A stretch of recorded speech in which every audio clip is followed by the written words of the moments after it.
What inspires change? What motivates us? It's what's inside that moves us. What moves you? Get the Scion story at Scion.com.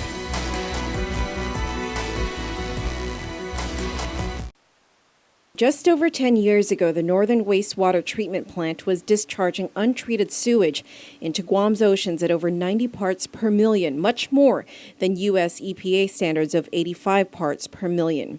Now it releases just 20 parts per million. To give you an idea, this is how most of the wastewater looks when it first enters a treatment plant. When it's done being treated, it looks much cleaner, with clearer water flowing.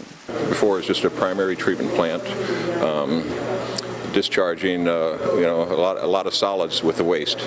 Now that we've enhanced the process with this chemical addition, it removes virtually all of the solids down to about like 20 parts per million. This treatment plant and the Hagåtña plant were the centerpiece of a lawsuit filed by the U.S. EPA back in 2002. Since that lawsuit was filed, GWA has made several efforts to come into compliance with federal and local government regulations. There are different levels of treatment for all the plants. First is the advanced primary treatment, which the Daridó and Hagåtña plants were upgraded to.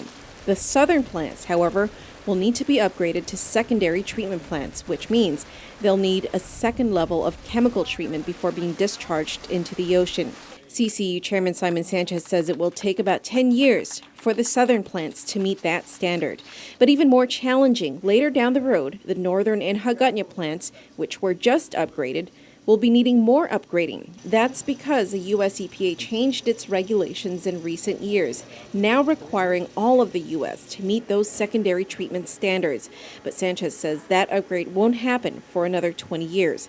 Assistant GM for Compliance and Safety, Paul Kemp, gives us an idea of the environmental impact the treatment plants have on Guam.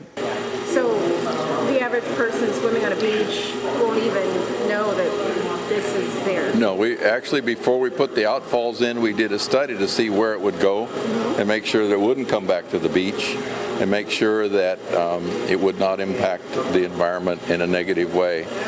So we did a full study over a period of over a year to see what the organisms that live down there where the outfall discharges would like, and what we're discharging now tends to favor their growth. The northern plant has actually been operating for about 9 months now. After 7 months of full compliance, the U.S. EPA, says Sanchez, gave GWA the green light to share the good news with the public.